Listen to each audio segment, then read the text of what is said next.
Hello. Right. Have you been wondering about what present to get your significant other for Valentine's? Well, I'm going to give you 10 ideas for presents that won't break the bank, and I'm going to give you a free 11th one as a bonus. And I must know what I'm talking about because I have this really expensive, lovely guitar here, which I'm not saying I can actually play, but it lends me an air of authority to have something this expensive here. Obviously I can play it. I was just joking.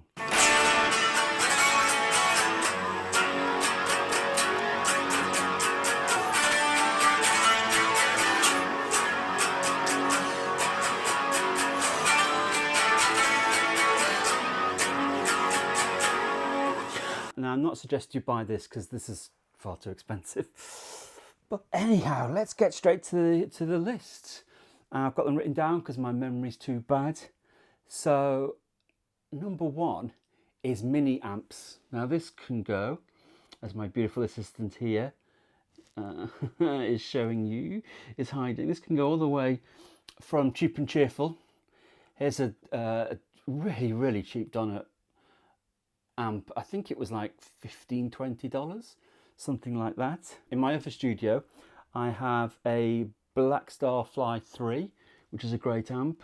What I've also got here is this Positive Grid Spark Go amp, which is great because it can simulate lots of different cabs and effects pedals and heads, and you can make that sound like anything. That's quite an expensive version. But also, and be careful when you give this, here's a little guitar amp, goes in there, headphones in there. This has got 6 inbuilt effects and 3 inbuilt amp simulators. This is great. You plug headphones in so you can hear it, except if you give this gift, you're basically saying, I don't want to hear you play, your playing is awful, which might be the wrong message, although you'll still hear this. Even though they can hear the amplified sound, you'll still hear something akin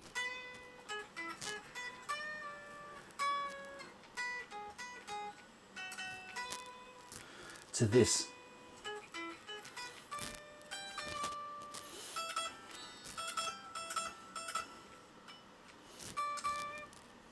Which isn't so bad if they can play, but if like me they can't, that's going to get old really quickly. Okay, so what I'm going to do here is down below in the description, I'm going to put a link to where you can support the channel by buying some of these things. They'll all be together on a single page from a single Europe-wide and USA-wide retailer. Not everything will be there, but you can go and have a look at some of these things if you want to choose any of them.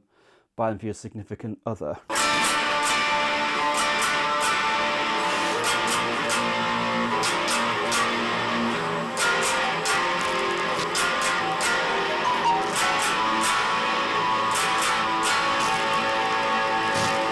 So the next one on there is digital interfaces. If your guitarist significant other likes to record and make music, I would suggest Focusrite Scarlett's good. There's a solo, but I'd say a 212 or a 414 if you can afford it. This is the most expensive thing on the list.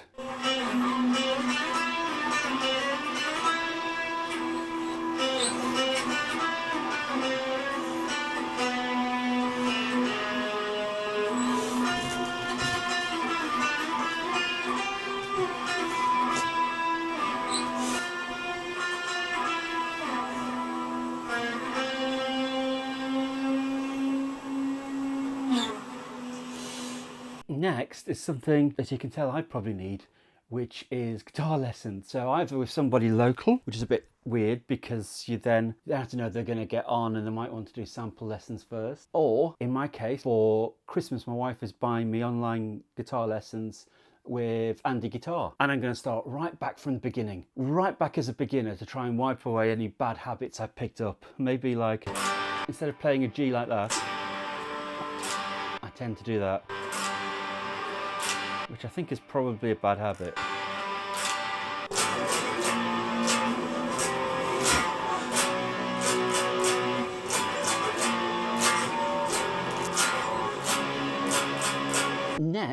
Next is tuners, because everyone needs to tune their guitar. These go all the way from cheap and cheerful, and I've got examples here. These are clip-on tuners, if I can turn them on, which to me are virtually disposable. I've got loads of these hanging around.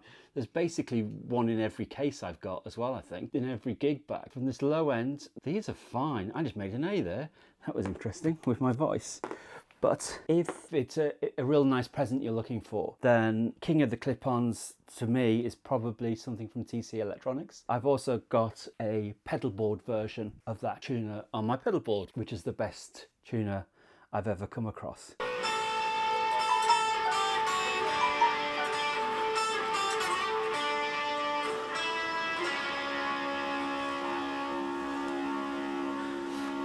Next up is something I'm not sporting here, which is a wireless guitar system. This one is still in its box because I'm going to do an unboxing video about it, but one end goes in your guitar, the other end goes in your amp. You can walk around. If you want to know how good they are and how good this particular one is, then why not subscribe and watch out for the video where I show you all about that particular wireless system. Most guitarists love wireless systems, although you know, we play sat here right in front of our pedal boards, and even gigging. Stages are so small, we're not playing Wembley Stadium.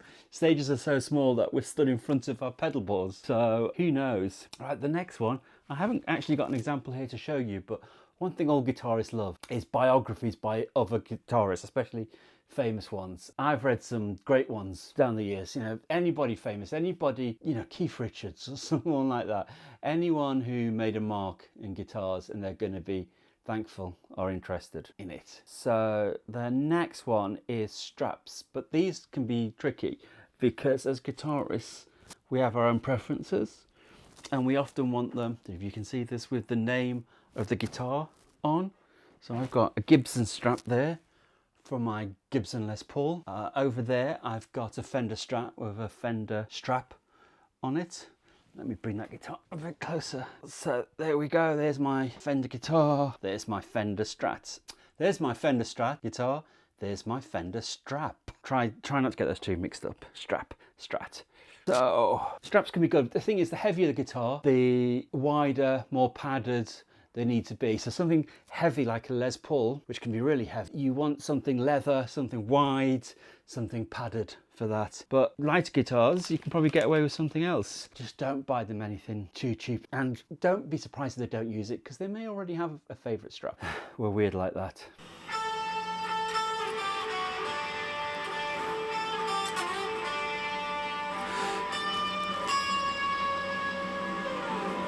So the next one is something all guitarists need. They're a consumable. It's the things we mesh our fingers into. You know, our soft little human fingers. We rub them against all this metal here. I mean, God, people say playing other instruments are difficult. I don't see keyboard players having to mesh their fingers into metal just to do something like this.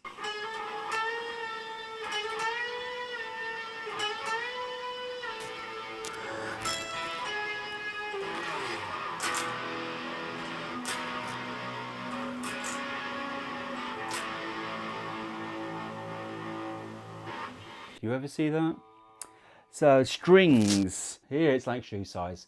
Guitarists have their preferences. But one thing I've been thinking about recently is everyone should play with 9s, size 9 to 42. Now that's the thinnest string, top E, which is on the bottom, to E, to lowest E, which is on the top. So that's 9 gauge to 42 gauge. Now one way you can think of this, oh, I've got some strings here. Any good quality strings would do. Look out and see what they normally buy. Look out and see perhaps something that they don't normally get.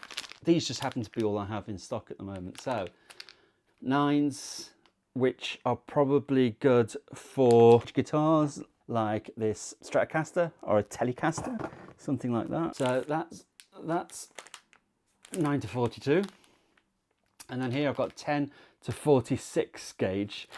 Probably want to put on something like this Les Paul, but having said that, I would just say make them try 9s. Just buy some 9s and say, look, just try them out.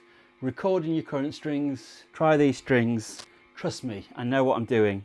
I'm a non-guitarist, and they'll love you for it.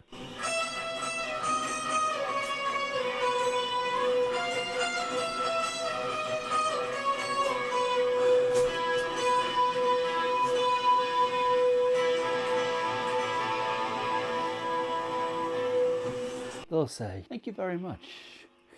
Okay, so another thing you can get them is some sort of cleaning or even maintenance kit. So maintenance kit is one expensive end. Depends if they set up their own guitars. Depends if they like to make their own repairs. There's a few things everyone needs to do. Obviously, everyone needs to learn how to restring their guitar, but they might want to sort of polish frets, I guess. They might want to lubricate their nut. Yeah, I know how that sounds. I heard it there for the first time. They might want to set up, you know, their bridge and their pickups. They might want to set up action. They might want to set up their action, which is the string height, usually marked as the distance from the 12th fret to the string.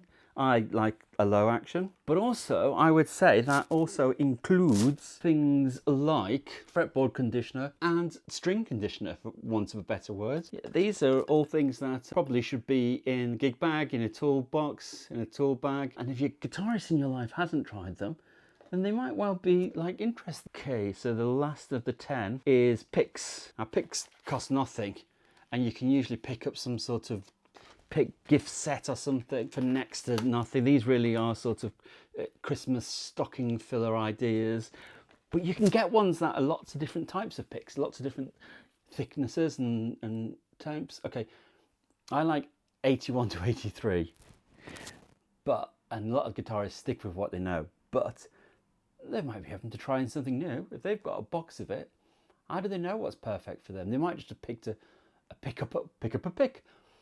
They might have just picked up a pick at some point and thought, yeah, that works. I'll stay with that. That's the one for me. So give them the gift of choice.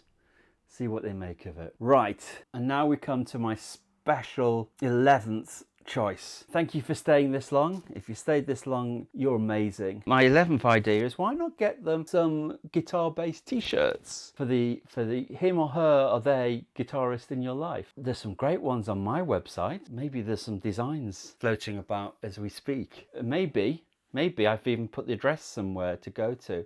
It certainly will be in the video description. You can go there. There might be something there for the guitarist in your life. Might be something there they'll be so pleased that you gave them. Who knows? Well, thanks for staying to the end of this video. I hope you had some good ideas there. Go check out the description to see where you can buy these things from. You can help the channel. I'll get a small kickback. It'll be no more expensive to you, but I'll get a small kickback. Until then, say hi to the guitarist in your life from me, and I hope you have a great life together. Bye now.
Well, that was shit, wasn't it?